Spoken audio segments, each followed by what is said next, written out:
Buen día, bienvenidos a nuestro taller virtual con el tema Relaciones Humanas.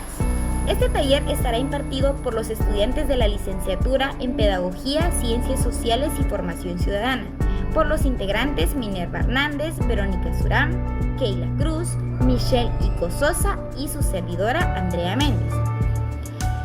Este taller nos puede ayudar en romper la rutina mental, concebir nuevas ideas, solucionar favorablemente los conflictos, evitar discusiones y preservar unas relaciones humanas fluidas y agradables, convertirnos en buenos oradores y mejores conversadores, despertar el entusiasmo en nuestros amigos y compañeros.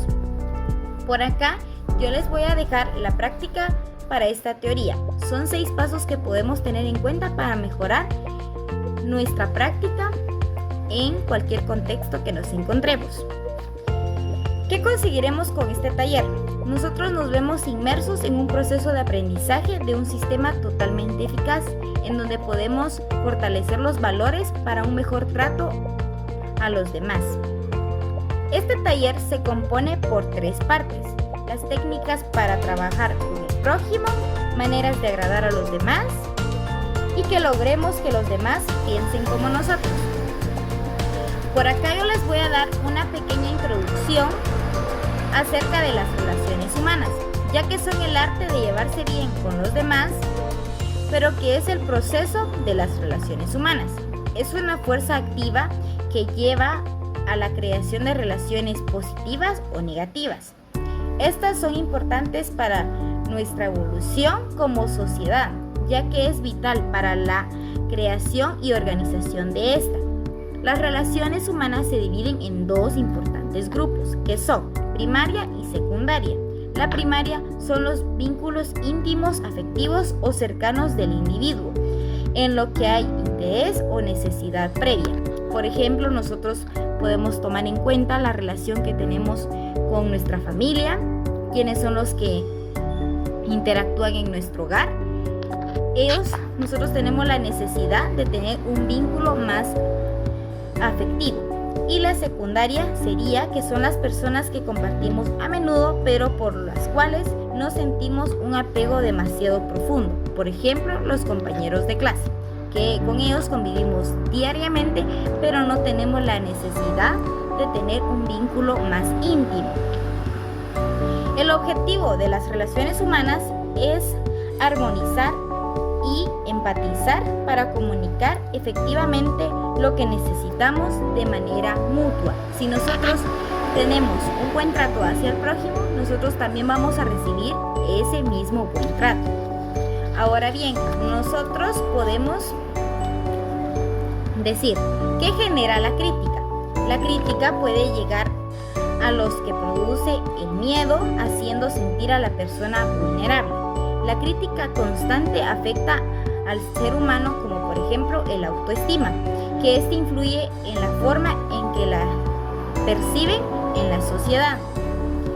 Por acá podemos ver que también al individuo lastima el orgullo a quien se critica, hiere su sentido de importancia, despierta rencor, crea resentimiento, se puede volver en su contra y nunca provoca cambios duraderos. Es decir, nosotros si creamos una crítica constante hacia el prójimo, nosotros mismos podemos tener ya algún resentimiento. Y ustedes se preguntarán, ¿el resentimiento qué genera la crítica? La crítica resentida no tiene origen en la percepción de una opresión social permanente como fatal. El crítico resentido no critica para remediar y se ven 4 puntos. 4 puntos que nosotros vemos acá importantes en el resentimiento que genera la crítica. Podemos ver un claro ejemplo de desmotivación y también que anula la capacidad de mejoramiento. La crítica, cuando es constante, deja de ser positiva, se convierte en algo negativo que nunca va a provocar algún cambio en el individuo. Ahora recordemos que las personas no son criaturas lógicas, ya que vemos que todo ser humano piensa, actúa y reflexiona de manera diferente, y que los seres humanos sí son emotivos, llenos de prejuicios, orgullosas y vanidosas. Entonces podemos analizar que, como dijo el autor, empresario y escritor Dale Carnegie, cuando tratamos con personas, recordemos que no estamos tratando con criaturas lógicas, estamos tratando con seres de emoción, seres humanos enraizados de prejuicios y motivados por el orgullo y la vanidad. Este claro ejemplo nos da, que nos desglosa a lo dicho anterior, que las personas no son y las personas sí son. Acá vemos las técnicas para el trato con el prójimo. Dar y recibir un buen trato es dar a conocer el nivel de educación de cada persona, ya que esto forma parte de los valores en donde se vincula el respeto y la solidaridad.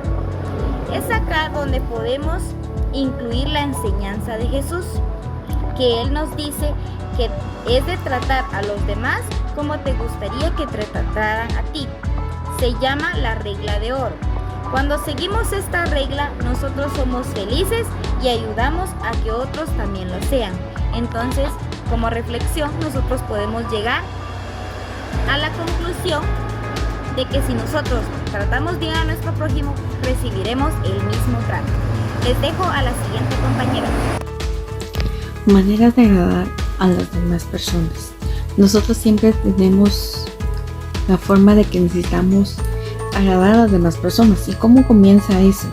Comienza en las relaciones interpersonales, cuando nos comenzamos a conocer, ya sea en una situación educativa, en lo laboral, inclusive en algún bus. Puede comenzar las relaciones interpersonales y la forma de estar comunicándonos. A veces tiene la otra persona conocimientos, habilidades y nos llama la atención, entonces nos comienza a agradar a la otra persona y ahí comienza todo lo que es las relaciones interpersonales y también cómo nos agrada a las demás personas. También tenemos lo que es, nos interesan los demás, pues nos interesan por nosotros. Si yo veo que de cierta X persona comienza a interesarse por mí, por mis habilidades o algún conocimiento que yo tenga, pues también me va a llamar la atención, ¿va? Ese interés, esa intención de estar interactuando en todo momento, ¿va? Porque es necesario estar interactuando, estar conociendo. Esa es la importancia. El ser humano por general necesita estar relacionándose con las demás personas, ¿va? Necesita tener eso, siempre relacionarse, y con ello pues me comienza a agradar a las demás personas, me llama la atención las siguientes personas. Adoptemos una actitud de cambio. Cuando adoptamos una actitud de cambio es empezar por uno mismo. Si alguien me hizo alguna situación mala en algún momento, pues yo puedo decir, bueno, yo voy a cambiar, yo no voy a hacer esto, no le voy a hacer caras, porque a veces como comienza y hay un malentendido.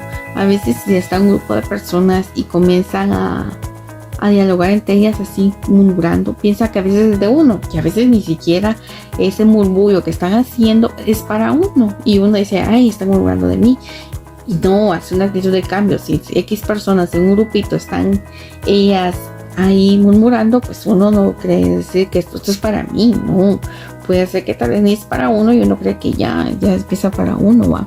Otra actitud de cambio que puede ser es cuando uno va, por ejemplo, en la calle caminando y encuentra con grupos de personas y uno ir saludando, ¿va? No tener eso de que, ay, como están, como que no hubiera nadie en la calle, como que uno estuviera solo y va a pasar tirando a todo el mundo, no, sino simplemente uno decir buenos días, que le vaya bien. Eso es una actitud de cambio que uno puede hacer. Si nos damos cuenta en nuestra actualidad, muchos adolescentes, inclusive niños, pues ya ni siquiera pasan saludando, pasan a uno tirando, inclusive a personas de tercera edad, así mira, en vez de decir pasa usted primero, nada, se pasan hasta tirando, se está perdiendo esas circunstancias, y esa actitud de cambio empieza de uno mismo. No hay necesidad que me lo diga mis padres o el docente, no hay necesidad de eso si uno puede adoptar esa actitud de cambio. También tenemos lo que es la importancia del nombre. La importancia del nombre es importantísimo porque todos los seres humanos, todos los seres humanos tenemos que tener un nombre, aunque sea uno. Y si nos damos cuenta, aquí en Guatemala tiene que estar registrado en el RENAP. No podemos ser personas sin nombre, no podemos andar por la vida sin nombre, porque no se puede, porque tiene un papel muy importante en nuestra vida. Nosotros que nos acabamos de graduar del PEN, nos dimos cuenta al momento que nos dieron nuestra acta de graduación y nos dijeron ya profesores. Inclusive ahorita cuando nos dieron el título, uno cuando dijeron su nombre se sentía en el cielo. Entonces nos identifica a nosotros, nos distinguimos ante la sociedad, porque aunque existan 2, 3 personas con mi mismo nombre, con mi mismo apellido inclusive, nos distingue por nuestra personalidad que tenemos, por nuestras características especiales que nosotros tenemos. En eso vamos a hacer la diferencia a las demás. Pero, ¿cuál ha sido la importancia de nuestro nombre en nuestra vida? Los nombres tienen un papel mucho más importante que a veces ni nos imaginamos, que nos logra convertir en parte indispensable en la vida de cualquier ser humano. Es lo que nos identifica, nuestra identidad, que nos va a representar toda la vida, porque el nombre no se acaba. Y en esta última diapositiva habla también del propio nombre. Es el sonido más dulce para las personas, porque mi nombre va a ser hermoso. Yo cuando diga mi nombre voy a sentirlo mejor, va, que me identifica a mí mismo, que es mi identidad, es lo propio de mí. Continuando con el tema de maneras de agradar a los demás, tenemos cómo ganar una discusión. El odio nunca es vencido por el odio, sino por el amor. La envidia a veces es la principal causa de los conflictos, ya sean grupales, políticos y religiosos, o incluso interpersonales. Por ello tenemos un decálogo de cómo no transformar un desacuerdo en una discusión. Lo primero que debemos hacer es escuchar las opiniones de los demás, tener buena comunicación, es parte de poder evitar un conflicto. Aceptemos el desacuerdo. Debemos de aceptar las opiniones que los demás nos brindan, no ponernos en contra de su opinión, controlar nuestro carácter. El controlar nuestro carácter también nos ayudará a que nosotros escuchemos de manera atenta las opiniones de los demás y no explotemos por alguna confusión o malentendido. Comprometámonos a analizar. Comprometernos a analizar hace de que las demás, si alguna opinión no nos parece, nosotros debemos de buscar desde el punto de vista el cómo nos puede ayudar a buscar una salida a la discusión. Seamos honestos, la sinceridad muchas veces ayuda a evitar el conflicto que hay entre grupos, y esto ayudará a que nosotros podamos buscarle una solución. Hagámonos preguntas difíciles. Cuando inicia un conflicto, nosotros debemos de buscar las razones. ¿Tendrá razón nuestro oponente? Buscar cómo nosotros podemos ayudar a que la discusión disminuya y no se vuelva a un conflicto. Su posición tiene base y fundamento. Si la opinión del otro no tiene ningún fundamento, pues nosotros bien podemos ayudar a buscarle la base para que este sea validado y no nos hagamos no hagamos una discusión más grande. Dice, mi reacción solucionaría el problema. Nosotros debemos de pensar antes de actuar, porque muchas veces actuamos sin pensar y eso es lo que causa un conflicto. A veces los inconvenientes son los que generan que haya malos entendidos y empieza el conflicto, ya sea, como bien lo había dicho, de manera intrapersonal. ¿Qué precio tendrá que pagar? Si por algún error nosotros nos equivocamos, debemos de ver también a quienes salen afectados y nosotros admitir también que nosotros tuvimos la culpa, porque si no admitimos que nosotros también somos parte del problema, obviamente las cosas no van a solucionarse.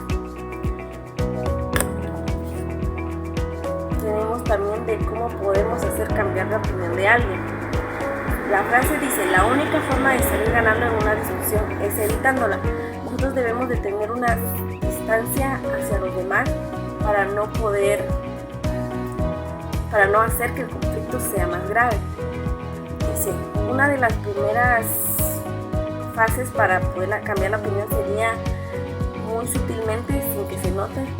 O sea, nosotros dar nuestra opinión y que los demás no se lo tomen de manera grave, que lo acepten como una opinión constructiva, más no destructiva. No discutamos, hablemos. A veces las discusiones son las que provocan los conflictos y hacen de que el ambiente se ponga muy tenso. Juzguemos a la persona por sus principios y no por los nuestros. Nosotros en ocasiones empezamos a juzgar a la gente, pero lo hacemos desde nuestro punto de vista, más no desde el punto de vista de él, porque cada uno de nosotros tiene diferentes principios. Quizás yo esté en lo correcto, quizás él no, pero desde mi punto de vista, y desde la punta de vista es viceversa. No digamos al otro que está equivocado, no debemos decirle directamente de que mira, tú estás equivocado, no, le podemos decir, oye mira, me pareció tu opinión, pero podemos añadirle un poquito más de esto, porque a veces a nosotros no nos gusta escuchar que nos digan, oye, estás equivocado, oye, lo hiciste mal. Es mejor ir a ayudar disimuladamente para que no se vuelva una discusión. No nos enojemos, evitemos enojarnos, controlar nuestro carácter, porque el enojo hace que todo se vuelva un revuelo, hacemos sentir mal a alguien y así es como empieza un conflicto, se empiezan a dividir los grupos. Utilicemos el tacto, seamos pacientes, utilicemos el tacto, seamos empáticos con los demás, escuchémoslo, como bien lo decía en el otro, analicemos bien la base del fundamento para no lastimarlo, usemos la diplomacia, usemos todo lo que esté a nuestro punto para que la discusión no se vuelva algo más grave. Algunos datos que podemos agregar sería: el peleando no conseguiremos nunca suficiente, cediendo conseguiremos más de lo que esperamos. Si nosotros empecemos con conflicto, terminará más conflicto, más sin embargo, si empezamos con amabilidad, honestidad, pues obviamente conseguiremos mejores resultados. Si nos equivocamos, admitamos rápida y eficazmente, porque si nosotros nos equivocamos, no nos gusta admitir que nos equivocamos, nos gusta estar hasta que alguien diga, bueno, sí tiene razón, aunque nosotros mismos sabemos que estamos muy equivocados. Una frase dice: una gota de miel caza más mosca que 100 litros de miel. ¿Qué quiere decir esto? Que un problema tan pequeño puede hacer que con algún gesto de sinceridad, con buena comunicación, puede evitar que el conflicto se vuelva extenso. Y entre las ventajas y desventajas que tenemos de las maneras de agregar, podemos agregar que generalmente en las ventajas generamos confianza. Somos tratados como tratamos, nos sentimos importantes, los malos entendidos se solucionan con una buena comunicación, nos toman en cuenta en actividades. ¿Qué quiere decir toda esta lista? Que nosotros entre las ventajas podemos generar mejor comunicación entre el grupo. Si nosotros agradamos de manera correcta, pues obviamente el grupo nos va, o terceras personas nos tomarán en cuenta más en sus opiniones, nos buscarán para que nosotros las ayudemos. Y entre las desventajas, pues obviamente sería la falta de comunicación, discusiones por desacuerdos, no aceptan nuestras opiniones, somos juzgados por nuestras apariencias, nos excluyen de grupos. Es todo lo contrario a las ventajas, porque si nosotros no llegamos a agradar de buena manera, pues obviamente seremos excluidos de todas las actividades que se realicen entre grupos, no tomarán en cuenta nuestras opiniones, porque obviamente nosotros también, si no agradamos, pues empezaremos a contradecir todas sus opiniones y eso hará que se incluye el grupo, se tense la comunicación entre todos. La fórmula que cambiará el mundo. Esta es una estrategia que nos ayuda a nosotros a hacer un cambio en el mundo. Y esto nos dice que nosotros debemos de tratar honradamente y de ponernos en el lugar de la otra persona. Estamos en el tiempo en el que cuando compartimos con compañeros de trabajo podemos ver de que algunos pueden llegar tarde por situaciones familiares o cosas así, Entonces nosotros debemos de tomar en cuenta de que si la persona llegó tarde puede ser por alguna situación. Entonces debemos de tratar la manera de pensar y ponernos en el lugar de la otra persona por las situaciones que pueda estar pasando. Dice de que nuestras ideas, también es otra técnica, nuestras ideas, quien nos interese crea que son de él. Dice que debemos de permitir que otra persona pues crea que sus ideas o nuestras ideas son de él o de ella, ¿verdad? Ahora se ve muchos casos de que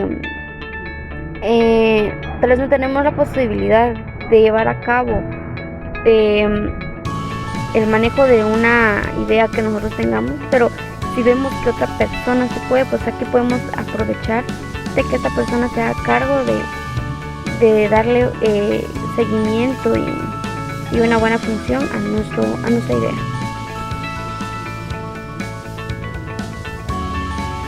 Dice que debemos de tratar de ver honradamente las cosas desde el punto de vista de las otras personas. Ante todo debemos ser humildes y debemos de ver que si nosotros tenemos alguna situación, pues debemos de verlo de la mejor manera, igual que las otras personas. Una frase que sirve para detener discusiones, eliminar malos sentimientos, crear nuevas voluntades, hacer que nos escuchen atentamente. Pues esto nos dice que una frase nos puede ayudar para eso, para detener una discusión, para eliminar malos sentimientos y crear nuevas voluntades y que nos pueden escuchar atentamente. Acá les voy a dejar una frase que dice: yo no puedo culparle por sentirse como se siente. Si yo estuviera en su lugar, no hay duda que me sentiría de la misma manera. Un ejemplo, podríamos decir, yo como empleada de un centro comercial, me mandan pues tengo que vender un producto, ¿verdad? Entonces yo vendo un producto, pero que sí que al producto se le tienen que hacer modificaciones y todo eso, y yo no lo reporto. Entonces puede que llegue a haber problemas. Entonces, y el jefe o gerente me descuenta de mi dinero lo que no se le, el mantenimiento que no se le pudo dar al producto. Entonces acá pues, es algo que a otra persona le afectaría, ¿verdad? Porque no se sentiría bien de que a mí me estuviera yendo mal y a la otra sí, ¿verdad? Esta persona se podría poner en mi lugar y diría, ¿verdad? Yo no puedo culparle por sentirse como se siente. Si yo estuviera en su lugar, no hay duda que me sentiría de la misma manera, porque igual si una persona está mal por alguna situación económica o algo así, yo me siento mal porque si yo estuviera en su lugar, yo también me sentiría mal. Y otra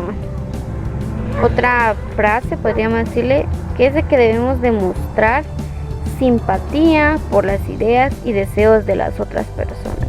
Nosotros debemos de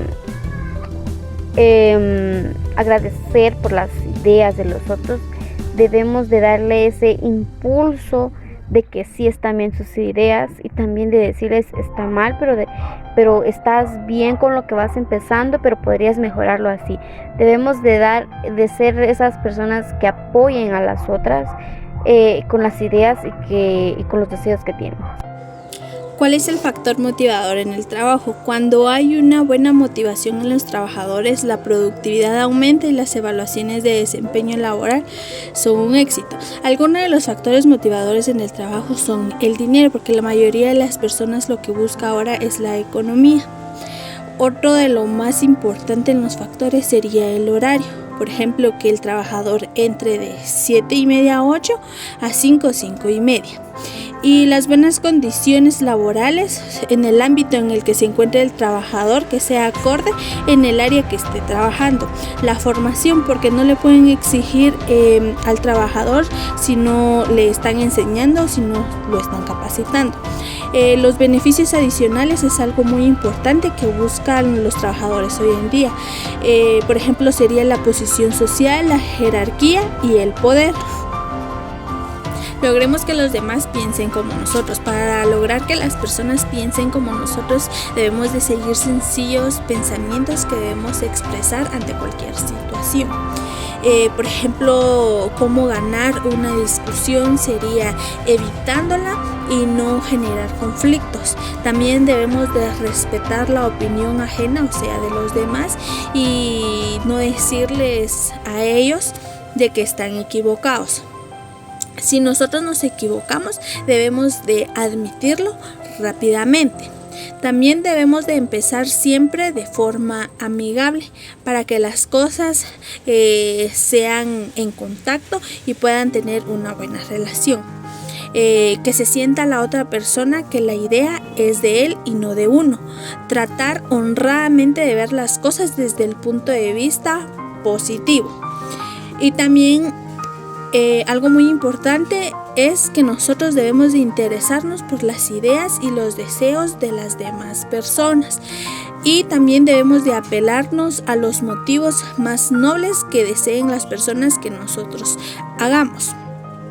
Debemos de dramatizar nuestras ideas ante los demás cuando nosotros nos estemos expresando con ellos y lanzarnos en un reto amable, que todo lo que hagamos pueda ser eficaz ante ellos. ¿Cómo ser un líder? ¿Cómo cambiar a los demás sin que se ofendan ni nos tengan resentimiento? Bueno, los líderes no nacen siéndolos. La mayoría desarrolla y perfecciona habilidades que cualquiera puede aprender. Algunas cosas muy importantes que debemos de aprender nosotros para ser buenos líderes sería motivar a nuestro equipo de trabajo para ser un buen líder, centrarnos en el desarrollo de nuestro equipo, comunicar de una manera muy eficaz como buenos líderes de nuestro equipo y que nuestro equipo se sienta en una relación muy buena, demostrar nuestra inteligencia emocional ante los demás, también demostrar nuestras habilidades para resolver cualquier tipo de problemas que se nos enfrenten, respetar a los demás, que es algo muy importante, priorizar el desarrollo personal de nuestro equipo y promover el pensamiento estratégico, que es algo muy importante para que nuestro equipo pueda sobresalir y seamos nosotros buenos líderes. Antes de la crítica, elogiemos. Empecemos con elogio y aprecio sincero. Las críticas que no ayudan son los que se intentan transmitir un récord y el único objetivo es de ofender a las personas. Nosotros como humanos nos gusta decir los defectos de las demás personas y de hecho es la especialidad de todos. Y hay veces yo me pregunto, ¿por qué no cambiamos y vemos lo mejor de las demás personas? Porque criticarse nos es fácil, pero eso solo sirve para ocultar nuestros propios defectos. En nuestra actualidad está muy presente criticar a la gente a espaldas de los demás. Pero yo creo que solo se puede criticar con críticas constructivas, y si se tienen defectos, pues debemos de cambiarlos por cosas buenas. Porque el criticar se convierte en solo odio. Dejémonos de criticar y empecemos con el elogio. Algo muy importante que debemos de saber es cómo criticar y no ser criticado por ellos. Llamemos la atención de los errores de los demás indirectamente. Si queremos que los demás cambien o mejoren y reduzcan así sus defectos, los primeros que deberíamos de cambiar y dar el ejemplo somos nosotros mismos y nadie más. Si buscamos un cambio en el mundo, debemos de empezar por la persona que vemos reflejada en el espejo. Entonces busquemos, reconozcamos genuinamente las cualidades de las demás personas y decirles indirectamente cómo podrían crecer un poco más. Y el secreto aquí está en ser genuino, en tomarse el tiempo para enaltecer las virtudes de quienes conforman nuestro entorno. Somos personas y como tales, lo más enriquecedor es construir conexiones sociales que produzcan satisfacción, y también debemos de dar el ejemplo para evitar que los demás hablen de nosotros. En esta diapositiva tiene que ver mucho con lo que les había explicado anteriormente, que antes de la crítica está el elogio. Entonces, elogiemos hasta la menor idea. Las capacidades se marchitan con la crítica y florecen bajo el estímulo. Encontré una frase que me gustó mucho y dice: así como una roca sólida no se mueve por el viento, los sabios no se conmueven ante la crítica y el elogio. Bueno, nosotros como humanos nos cuesta mucho elogiar por muchas razones, como bien ya se los había mencionado anteriormente, pero lo principal es que no estamos acostumbrados a hacerlos y es necesario que sepamos reconocer el buen trabajo de las demás personas y elogiarlos, no para que se sientan más, sino para que ellos sepan que el trabajo que están haciendo está siendo excelente en un 70 o 80% de una manera correcta. Pero en cualquier momento la revisión crítica del desempeño de los trabajadores es muy fundamental, y cuando procede el elogio o la reconvención por su rendimiento, se trata del equilibrio muy sutil, pero encontrarlo es un reto. Por último, tenemos la conclusión de este taller, y es que el objetivo de las relaciones humanas es la armonización y empatía para comunicar efectivamente lo que necesitamos y así ayudarnos mutuamente. Así como nosotros tenemos a nuestros compañeros de trabajo y vemos que están haciendo algo malo, pues es bueno que nosotros nos acerquemos y le demos nuestro punto de vista, nuestra crítica constructiva, porque así como ellos aprenden de nosotros, también nosotros vamos a aprender de ellos. Esto es para que nuestra relación sea mutua y nuestro trabajo pueda ser eficaz en lo que nosotros estamos realizando, y así ayudarnos y extender la mano para que cuando nosotros lo necesitemos, ellos también nos puedan extender la mano. Y no solo nosotros debemos de dar nuestra crítica constructiva, sino que también es bueno que los demás nos digan cuáles son nuestros defectos que nosotros tenemos para que nosotros podamos mejorar y ser buenos trabajadores y dar un 100% en el área que nosotros estamos trabajando. Esta ha sido la presentación del taller de Relaciones Humanas del grupo número 2. Espero les haya gustado y que asimismo también pueda ser de interés y que lo podamos poner en práctica. Muchas gracias.